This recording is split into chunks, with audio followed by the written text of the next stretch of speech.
welcome to today's broadcast.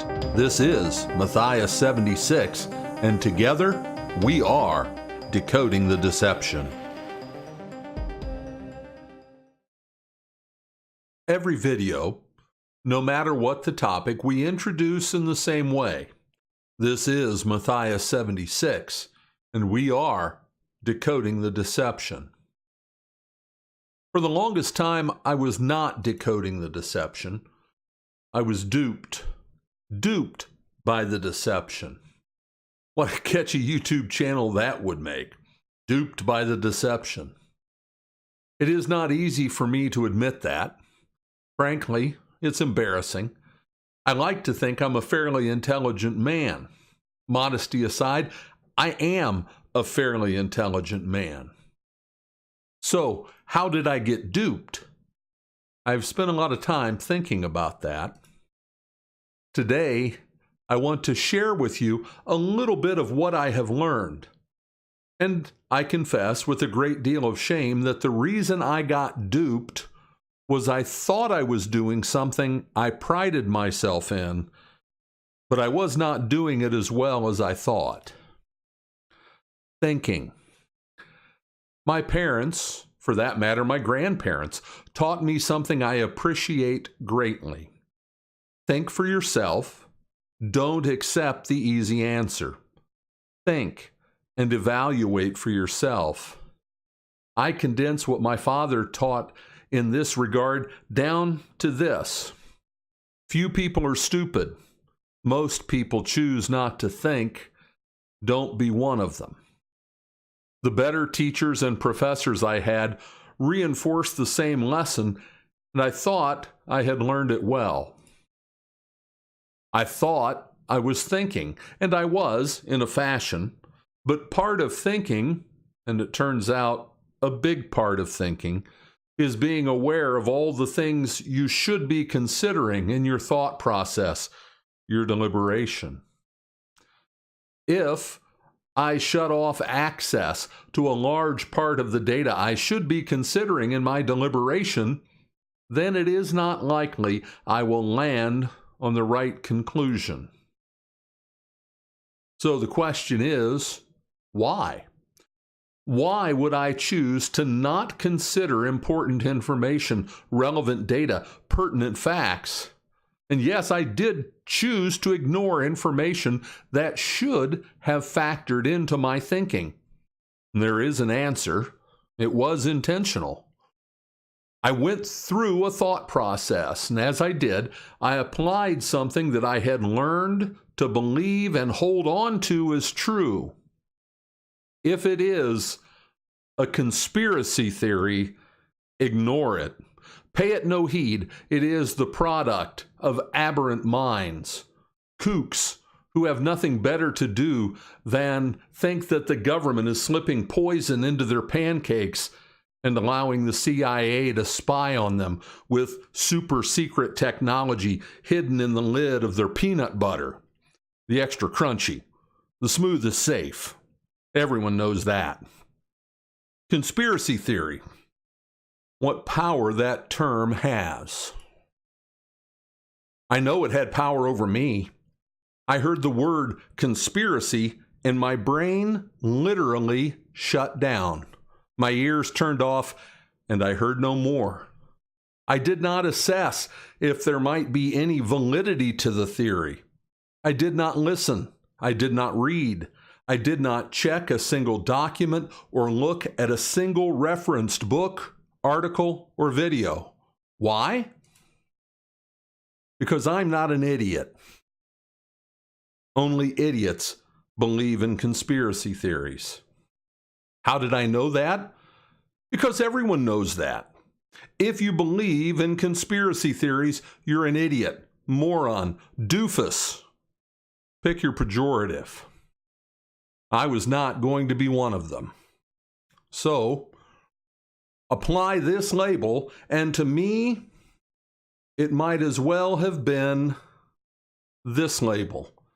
It was radioactivity for the mind, and I was going nowhere near it. And then I did. As an amateur military history buff, it was always a pet peeve of mine. How could anyone be foolish enough to believe that FDR knew the Japanese were going to attack Pearl Harbor and did nothing to stop it? Idiocy. Then, through a series of events, I was introduced to the work of a man named G. Edward Griffin. He has subsequently become my hero. He forced me to think. He presented information that, while it seemed fantastic and hard to believe, was backed with documentation that proved his assertions. Griffin pointed me to a book called Day of Deceit: The Truth About FDR and Pearl Harbor by Robert B. Stinnett. It was about FDR and Pearl Harbor. It was full of documentation. He reproduced the proof he had obtained through the Freedom of Information Act requests, and he showed that more than allowing Pearl Harbor to be bombed, FDR had goaded the Japanese into it and made sure the base was left vulnerable to attack. Truth be told, I was sick. I was sick, but awake. The problem with awake is, once you are awake, you cannot go back to sleep. Awake and confident only in the fact that I could not allow anyone to use the term conspiracy theory to scare me away ever again from looking at the world anew, I went to work. Imagine my surprise when I learned that YouTube could actually be useful. I pored over more videos than I care to recount. If they did not have references I could check, I shut it down and went on to the next. I read books, and then I read more books still. When an author I learned from referenced books he used as research material, I bought those books, and I read them as well. It was hard. It was hard to learn that I had allowed the power of one word to prevent me from allowing my search for truth and answers to take me where I needed to go. I allowed the word conspiracy to work for my brain just like a stop sign does for my car.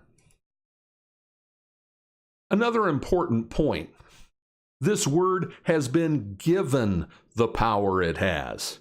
It did not happen organically. Almost nothing in this world does. Those in power, well, they got there because they're clever and industrious.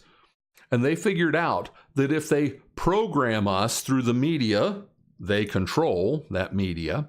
If they program us to respond to the word conspiracy the way I did, then they can hide behind it and do whatever they want.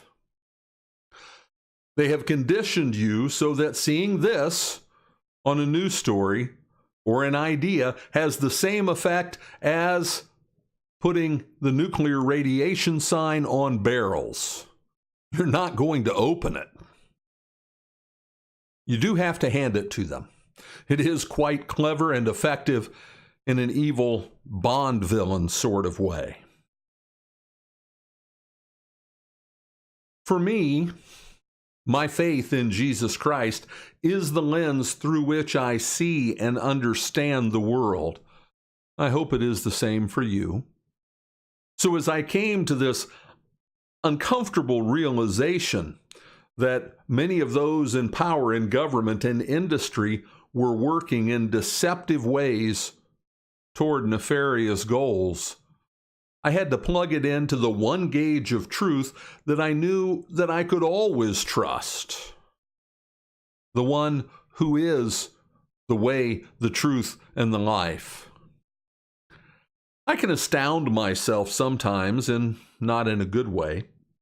I can know the Word of God so well, and yet in some areas of my life, do such a poor job of applying it. Much of the evil activity, conspiracy that is afloat is aimed as persecution toward the church. Well, Jesus said, if they persecute me, they will persecute you. The level of deception that is afoot is frightening. At its heart, that deception is spiritual in nature. Just as Jesus warned, many false prophets will appear and deceive many people. Because of the increase of wickedness, the love of most will grow cold. The deception is vast, and it takes many guises. You need to be willing to let the evidence take you where it takes you. Truth is like that. If you are not aware, if you choose to stick your head in the sand and ignore the truth, think through whose warning you are willfully ignoring. As for me, Matthias 76, I am here decoding the deception because I was awakened. And I cannot help but do everything I can to awaken and warn others. I invite you along with me on this journey of discovery.